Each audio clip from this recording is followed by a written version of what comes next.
Hello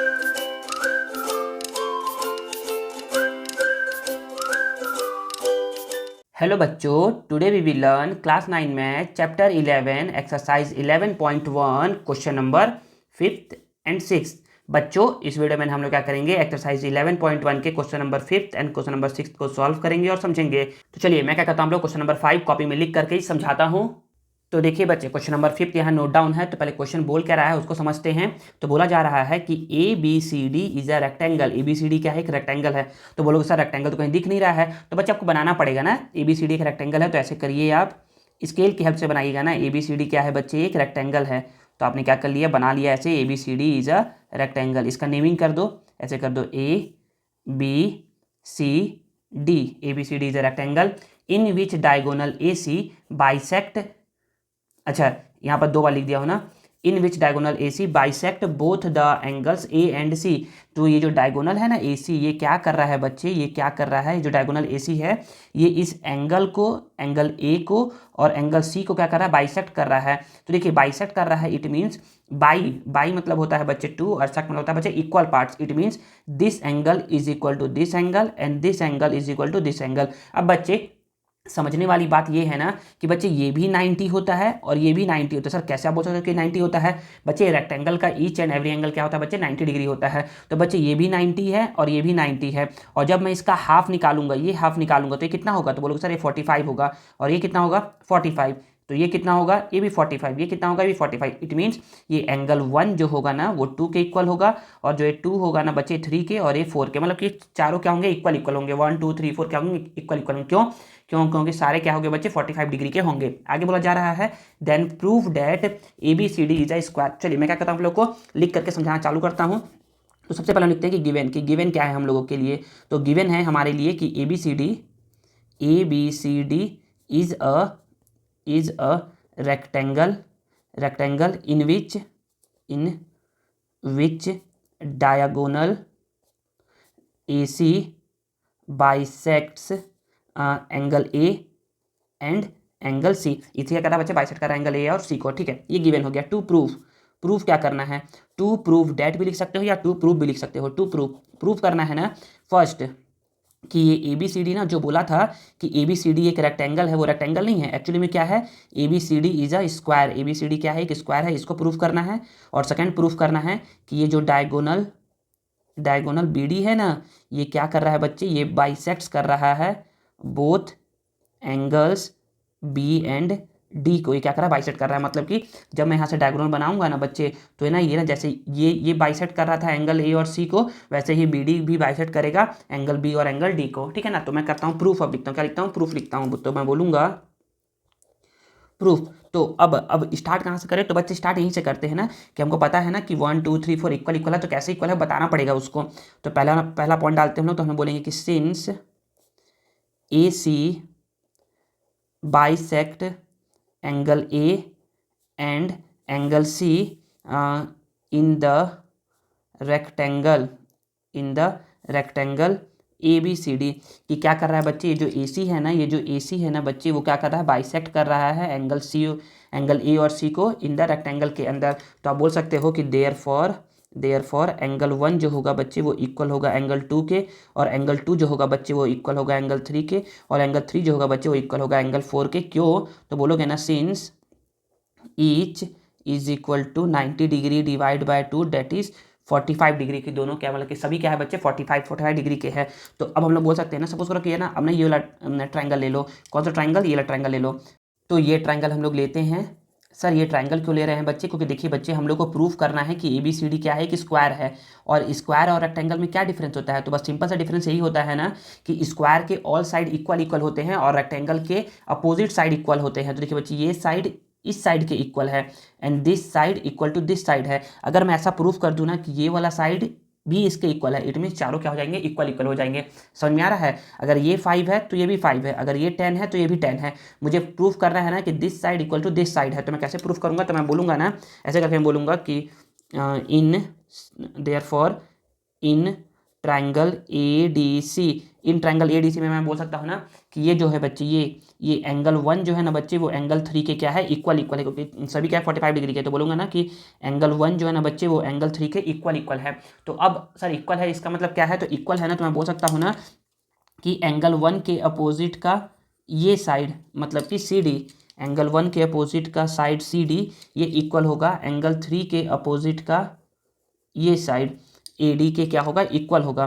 तो देखिए बच्चे ये दोनों क्या आ गए इक्वल आ गया। और क्यों कैसे इक्वल है, तो मैं बोल सकता हूँ ना कि किस रूल से, तो मैं बोलूँगा ना कि side opposite to equal angles. तो बच्चे याद रखिए ना इक्वल एंगल्स के अपोजिट साइड्स क्या होते हैं इक्वल होते हैं। तो बच्चे ये क्या हो गया ए डी सी डी के इक्वल हो गया। तो मैं सिमिलरली ऐसे ही बोल सकता हूँ सिमिलरली, इसको बोल दो इक्वेशन नंबर 1। तो मैं बोल सकता हूँ सिमिलरली ये जो ए बी होगा ना बच्चे वो क्या हो जाएगा बच्चे बी सी के इक्वल हो जाएगा। और ये है बच्चे equation number 2।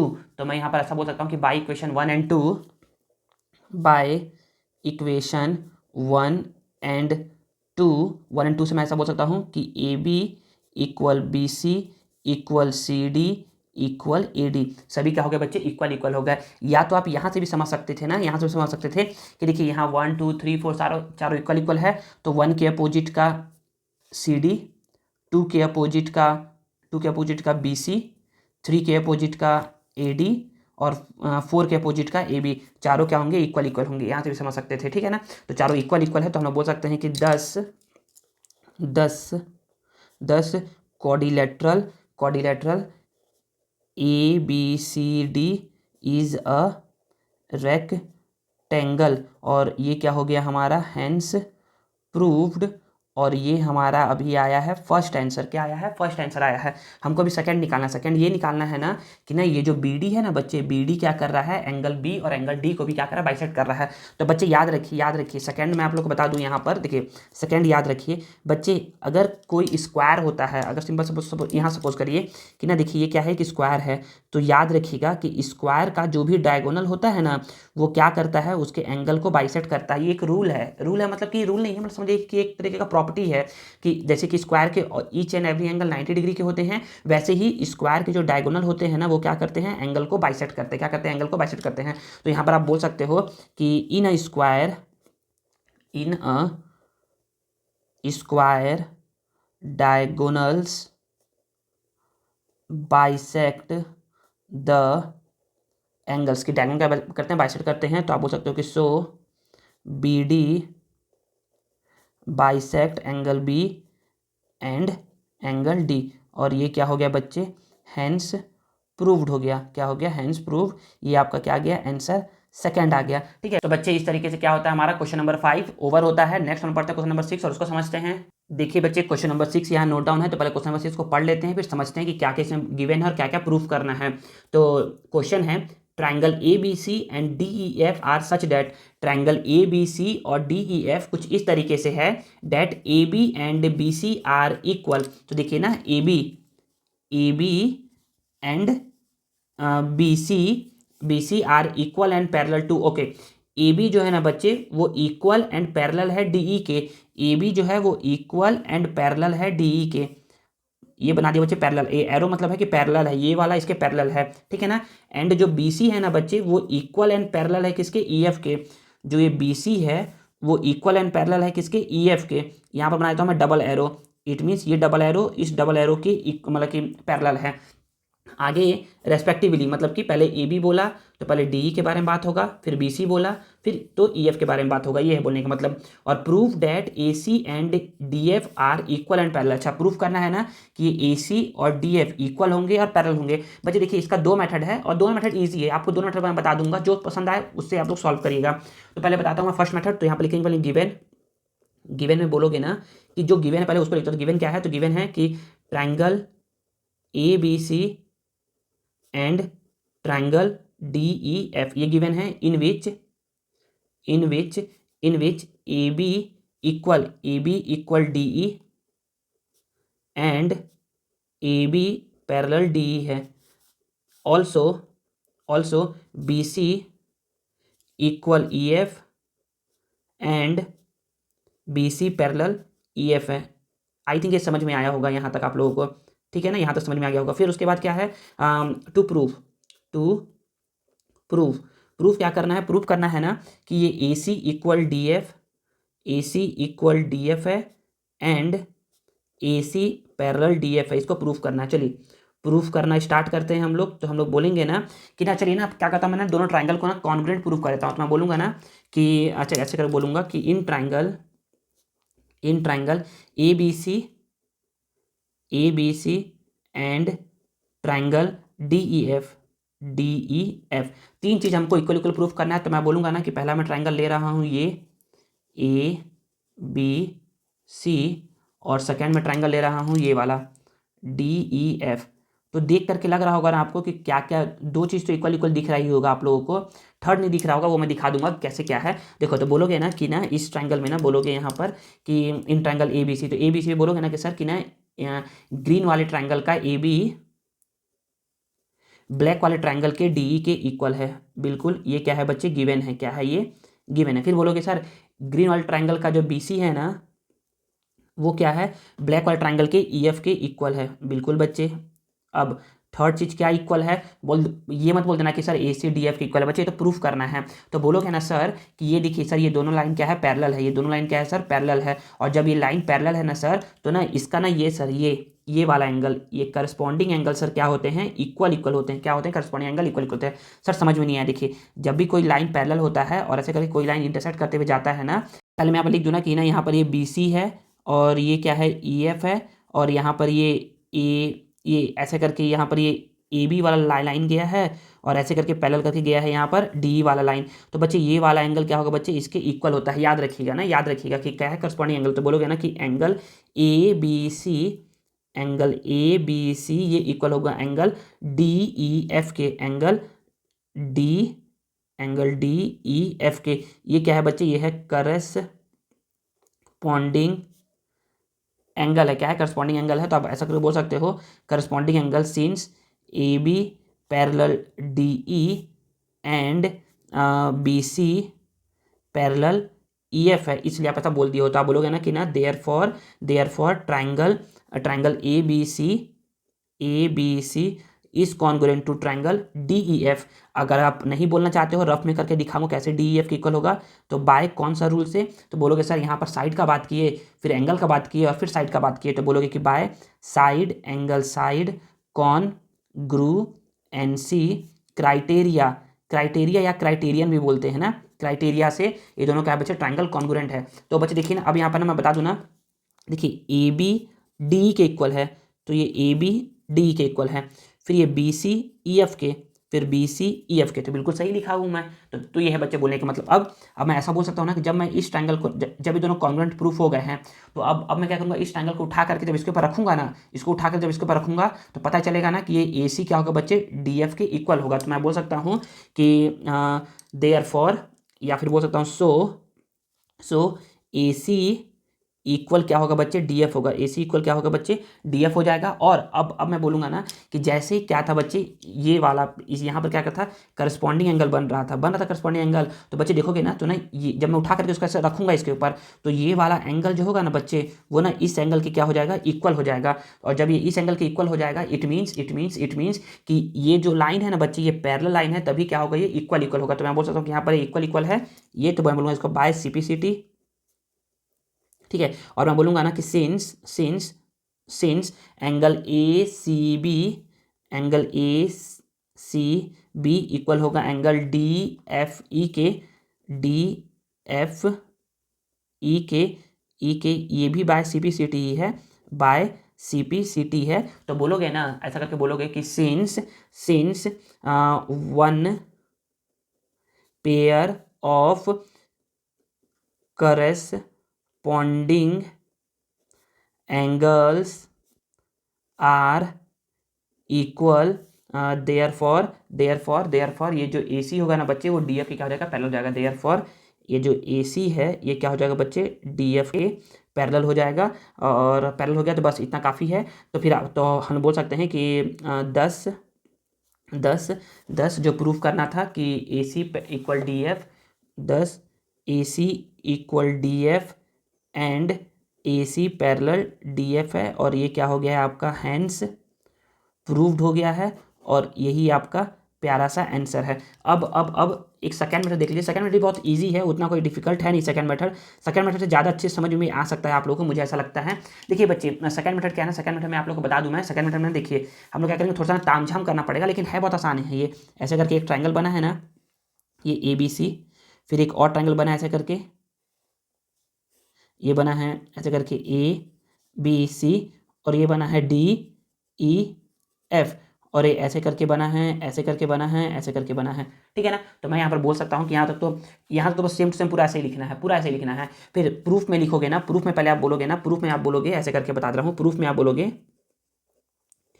Sorry PROOF, proof में आप बोलोगे ना कि ना, देखिए बोलोगे ऐसा करके कि सिंस AB इक्वल DE है एंड AB पैरेलल DE है, AB पैरेलल DE है बच्चे। ये देखिए यहाँ पर गिवन ही है, ये क्या है, गिवन है कि AB इक्वल DE है और AB पैरेलल DE है। तो जब ये पैरेलल है ना, जब ये इक्वल और पैरेलल होता है, जब भी कोई एक पेयर इक्वल और पैरेलल होता है, इट मीन्स वो क्या होता है, पैरेललोग्राम होता है। मतलब कि देयरफॉर बोल सकते हो कि ABDE इज अ पैरेललोग्राम। ये हो गया बच्चे सेकंड। अब बोलोगे ना सर, यहाँ पर बोलोगे कि सर ये BC ना सर EF के इक्वल है, ये जो BC है सर वो EF के इक्वल है, और BC सर पैरेलल है EF के। यहाँ पर देखिए ये गिवन था ना, तो बोलोगे कि सिंस या ऑल्सो ये BC इक्वल है EF के एंड BC पैरेलल EF है। तो आप बोल सकते हो कि therefore BCFE is a parallelogram. ये भी क्या है बच्चे, पैरेललोग्राम है। BCFE क्या है, ये भी पैरेललोग्राम है। अब बोलोगे ना कि सर यहाँ पर ध्यान दीजिए जरा, आप यहाँ पर ध्यान दीजिए, यहाँ पता है चला ना कि देखिए यहाँ पर समझिएगा कि ना, ये देखिए ये AB जो था ना बच्चे, वो क्या हो गया, इसके पैरेलल हो गया, और जो ये BC था बच्चे, वो क्या हो गया, इसके पैरेलल हो गया। तो मैं अब बोल सकता हूँ ना बच्चे कि ना, ये वाला जब ये ऐसे करके पैरेलल है, देखिए समझिएगा ना, ये जब मैं इसको पैरेलल प्रूफ किया तो ये वाला इसके पैरेलल हो गया इसके पैरेलल। ठीक है ना। और जब मैं इसको पैरेलल प्रूफ किया किससे, ब्लैक ग्रीन ब्लू वाले से किया पैरेलल प्रूफ इसको, ये वाला इसके पैरेलल हो गया। तो दिख रहा होगा आप लोगों को कि ना, ऐसा इसको बोल सकते हो कि बाय इक्वेशन 1, इसको बोल दो इक्वेशन 1, इसको बोल दो इक्वेशन 2। तो बोलोगे बाय इक्वेशन 1 एंड 2 से, बाय इक्वेशन 1 एंड 2 से आप बोलोगे ना कि बाय इक्वेशन 1 एंड 2 से आप बोलोगे कि ना, यहाँ पर बोलोगे आप कि ये देखिए ये AD जो है बच्चे वो क्या है, देखिए जब भी कोई पैरेललोग्राम, देखिए ABD क्या है बच्चे, पैरेललोग्राम है। इट मीन्स ये वाला इसके इक्वल और पैरेलल, ये वाला इसके इक्वल और पैरेलल। तो आप बोल सकते हो कि AD इक्वल है BE के एंड AD पैरेलल है BE के। ठीक है ना। फिर बोलोगे अब इसको देख के बोलोगे, इस ब्लू वाले को देख के बोलोगे कि सर ये जो BE है ना सर, ये BE इक्वल CF है। ये बोलोगे कि ये BE जो है सर वो CF के इक्वल है, एंड सर जो ये BE है ना सर वो क्या है, ऐसे करके BE जो है सर वो क्या है, पैरेलल है CF के। किसके है, CF के। CF के क्या है सर, वो पैरेलल है, यहाँ पर CF है। ठीक है ना। तो हम लोग बोल सकते हैं इक्वेशन 3 एंड इक्वेशन 4 से हम लोग बोल सकते हैं ना कि ना, ये देखिए BB के इक्वल है, तो यहाँ पर ना AD क्या हो जाएगा बच्चे, देयरफॉर AD जो होगा ना बच्चे वो CF के इक्वल होगा, और BB के इक्वल हो गया, तो AD जो होगा ना बच्चे वो क्या होगा, CF के पैरेलल होगा। ये है बच्चे बोलने का मतलब। तो अब आप बोलोगे सर हमको तो सर AC के बारे में जानना था सर, आप तो ये DF और इसके बारे में बता, मतलब कि AD और CF के बारे में बता रहे हो। तो हाँ बच्चे मैं बता रहा हूँ उसके बारे में, लेकिन अब देखिए, अब जब मैं ऐसा बोल दिया ना कि ना ये AD CF के इक्वल हो गया और ये AD CF के पैरेलल हो गया, इट मीन्स ये ADFC ये क्या बन गया, एक बन गया पैरेललोग्राम बन गया। क्या बन गया, एक पैरेललोग्राम बन गया।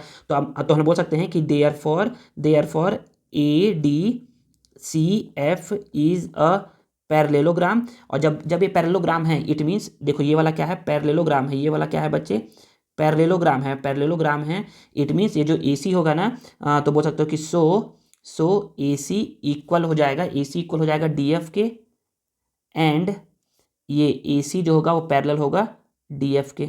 ठीक है ना। यही है बच्चे बोलने का मतलब, और यही है हैंस प्रूव्ड। ठीक है ना। आई थिंक आप लोग को समझ में आ गया होगा बच्चे, थोड़ा हौच पौच हो गया है क्योंकि एक ही पेज में बताने के चक्कर में ना थोड़ा हौच पौच हो गया।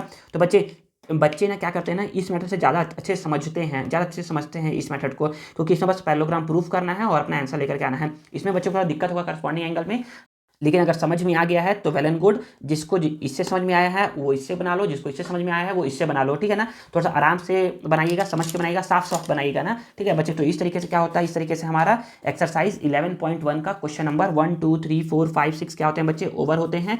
बच्चे आगे वीडियो में ना क्या होगा, आप लोग को एक्सरसाइज 11.1 के नोट्स प्रोवाइड होंगे, जो भी मैंने क्या किया है लास्ट 2 डेज में पढ़ाया है आप लोगों को।